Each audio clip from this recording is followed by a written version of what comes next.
Assalamualaikum warahmatullahi wabarakatuh. Apa khabar anak-anak murid yang dikasihi sekalian? Kita bersama lagi dalam subjek Pendidikan Islam tingkatan 5 KSSM bersama Ustazah Azizah Osman dari Sekolah Si Puteri Cyberjaya. Kita akan belajar tajuk apa? Pelajaran 14 pada hari ini. Unit 1 dalam wasiat dalam Islam dengan tajuk besarnya pengurusan harta selepas kematian. Buku teks anda boleh lihat muka surat 139. Apa itu wasiat? Kita tengok ya. Wasiat ialah ikrar yang dibuat oleh seseorang semasa hidup untuk mengagihkan harta selepas kematian menurut hukum syarak. Ustazah dah letak 3 baris dia punya pengertian supaya mudah anda semua untuk faham dan ingat ya. Ikrar semasa hidup, agihkan harta selepas kematian menurut hukum syarak. Satu perjanjian lah, ikrar tu macam perjanjian lah ya. Hukumnya adalah sunat ya, jadi digalakkan untuk berwasiat, mendapat pahala orang yang berwasiat. Kemudian kita tengok dari dalam Al-Quran yang menyatakan tentang galakkan supaya berwasiat dalam surah Al-Baqarah ayat 180 yang bermaksud diwajibkan ke atas kamu apabila seseorang daripada kamu hampir mati, jika dia ada meninggalkan harta, hendaklah ia membuat wasiat untuk ibu bapa dan kaum kerabat dengan cara yang baik. Jadi kalau ada harta, kena buat wasiat ya kepada keluarga dan sesiapa yang layak menerimanya. Dan menurut peraturan agama, sebagai satu kewajipan ke atas orang yang bertakwa. Ini galakkan berkenaan dengan berwasiat. Ada perkataan khairanil wasiyah, al-wasiyah dalam ayat tersebut ya. Dari hadis pula daripada Abdullah bin Umar radhiyallahu anhu meriwayatkan bahawa Rasulullah sallallahu alaihi wasallam bersabda, "Mahaqqun ri'im muslim lahu syai'un yusi fihi yabitu lailataini illa wa wasiyatuhu maktubah indahu." Ya. Seseorang muslim yang mempunyai sesuatu yang boleh diwasiatkan tidak sepatutnya tidur selama 2 malam berturut-turut melainkan wasiat yang tertulis di sisinya. Menunjukkan di sini digalakkan sangat untuk berwasiat, jangan sampai tak buat wasiat ya. Ada hadis lagi berkaitan dengan galakkan berwasiat. Dalam hadis ini dia kata daripada Jabir bin Abdullah radhiyallahu anhu meriwayatkan bahawa Rasulullah sallallahu alaihi wasallam bersabda, "Man mata ala wasiyah, mata ala sabilin was sunnah, wa mata ala tuqa was syahadah, wa mata maghfuran lahu." Masya-Allah, banyak betul kelebihan orang berwasiat ni rupanya. Sesiapa yang mati dalam keadaan berwasiat, maka dia telah mati di jalan Allah dan sunnah Rasulnya. Mati dalam keadaan takwa dan syahid. Syahid pula dah. Serta mati dalam keadaan diampuni dosanya. Banyak sangat kelebihan yang berwasiat ya, hadis riwayat Ibnu Majah. Bagaimana cara pengurusan wasiat?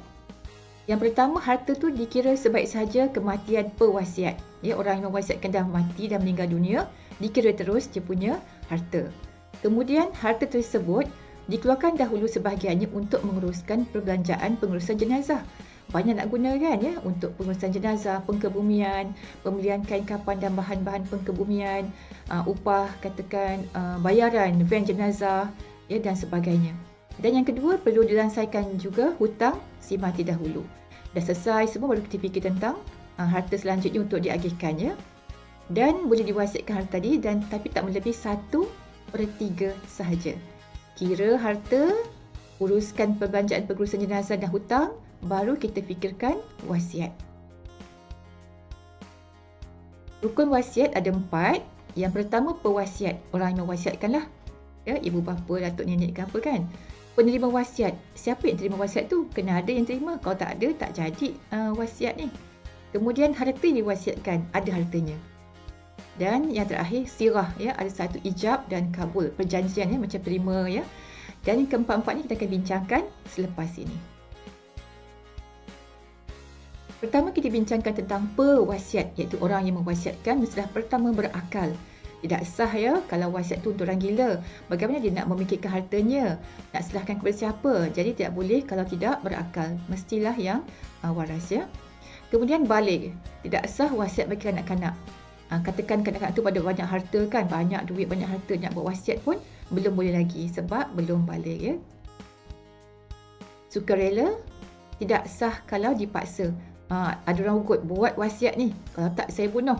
Katakan contohlah kan ya, dipaksa diugut. Tidak sah ya wasiat tersebut, perlu sukarela. Dan yang terakhir, merdeka. Tidak sah wasiat bagi seorang hamba ya, perlu merdeka. Lihat perkataan yang telah pun di-highlightkan ya, telah hitamkan. Syarat pewasiat berakal, balil, sukarela dan merdeka. Kedua, syarat penerima wasiat pertama, diketahui dengan jelas sama ada individu itu ataupun organisasi tertentu. Tak boleh kita beritahu secara umum, saya berikan sebuah rumah ni kepada penduduk kampung ini. Tak boleh. Siapa orangnya? Ataupun organisasi, kepada masjid dan sebagainya. Tidak sah secara umum ya. Dan yang kedua, masih hidup. Penerima telah meninggal dunia dan arwah tak boleh. Tak boleh kata nak berikan wasiat ni kepada arwah sipulan-sipulan. Tidak boleh ya.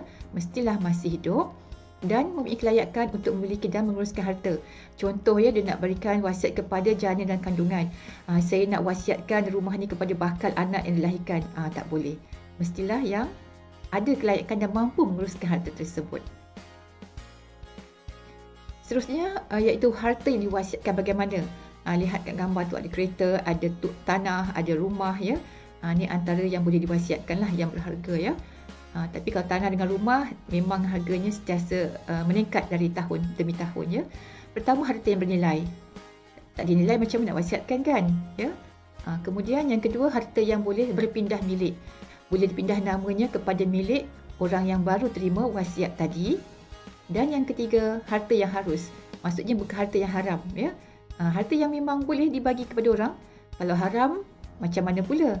Ya, sedangkan benda itu tak baik, kalau tak elok, kita wasiat kepada orang pula sesuatu yang tidak baik, yang haram ya. Pastikan yang hukumnya harus sahaja, bukan yang haram. Dan yang terakhir, sirah. Pertama, lafaz wasiat boleh digunakan sama ada jelas ataupun kiasan. Dia cakap dengan jelas, saya wasiatkan, ataupun secara kiasan. Kita akan lihat contoh selepas ini. Yang kedua iaitu penerimaan wasiat boleh berlaku selepas kematian pewasiat. Selepas kematiannya, kalau masih hidup, tu namanya belum lagi tiba masanya. Dia wasiatkan semasa hidup, tapi terima harta itu tersebut selepas kematian. Ini contoh lafaz. Kalau katakan yang pertama secara jelas, iaitu kata Ali, aku berwasiat rumahku kepada Zaim selepas aku mati. Cuba anda nak lihat ya, ada cukup lengkap syarat dia. Ada pewasiat iaitu Ali, penerima wasiat Zaim, harta diwasiatkan rumah dan sirah. Ada perkataan aku berwasiat. Ini contoh yang lengkap, lafaz yang jelas ya. Okey, kita lihat seterusnya yang kiasan. Kata Ali, hartaku ini untuk Zahid. Dia tak cakap, dia tak ada perkataan berwasiat ya. Dia hanya menyatakan hartaku ini. Tapi berserta dengan niat wasiat, maka sah juga lafaz wasiat tersebut secara kiasan walaupun tanpa perkataan aku berwasiat. Pembahagian harta wasiat, bagaimanakah pembahagiannya? Di sini ada hadis ya yang menunjukkan harta yang diwasiatkan hanya 1/3 sahaja ya. Ini hadis daripada Sa'ad bin Abi Waqqas ya. Kita lihat terjemahan bagi hadis tersebut supaya anda semua mudah faham. Jadi bertanya kepada Rasulullah, aku ada harta tapi tak ada waris, maksud tak ada anak lelaki lah, hanya ada seorang anak perempuan, bagaimana?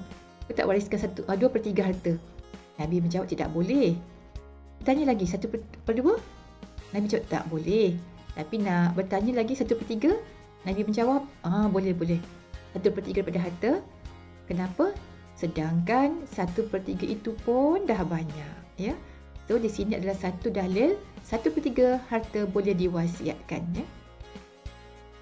Apakah dia hikmah pensyariatan wasiat?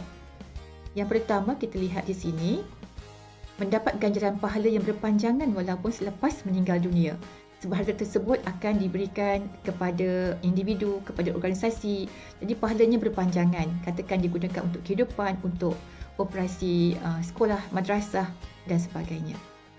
Yang kedua, menjamin kelangsungan operasi sesebuah organisasi melalui suntikan dana daripada wasiat ya, membantulah operasi sesebuah organisasi. Kadang-kadang macam perlukan dana yang lebih ya untuk operasi, katakan rumah orang tua-tua, rumah anak yatim. Jadi ini amat-amat membantu. Dan sebab itu wasiat amat-amat digalakkan ya. Dan memanfaatkan harta bagi tujuan kebajikan masyarakat melalui wasiat. ada harta lebih, apa salahnya kita wasiatkan untuk kepentingan masyarakat dengan pahalanya yang akan berpanjangan walaupun telah meninggal dunia, ya, menjadi amal jariah yang sentiasa berpanjangan. Dan yang terakhir, menjaga kebajikan orang yang hampir dengan si mati tadi. Contoh anak angkat tak layak terima harta pusaka, tapi boleh terima wasiat asalkan tak lebih 1/3. Jadi maksudnya anak angkat tersebut terjaminlah, ya, ada sesuatu untuknya apabila telah mati yang menjaganya tadi, ya. Baiklah, itu sahaja untuk kelas kita pada hari ini. Semoga memberi manfaat kepada anak-anak murid semua, dan satu hari nanti bila telah dewasa, anda juga mungkin boleh buat wasiat, insya-Allah, ya. Dan jangan lupa untuk klik subscribe pada channel Ustazah, share dan juga like, sehingga berjumpa lagi pada kelas-kelas yang akan datang. Teruskan perjuangan menuntut ilmu, jangan putus asa. Sekian sahaja. Assalamualaikum warahmatullahi wabarakatuh.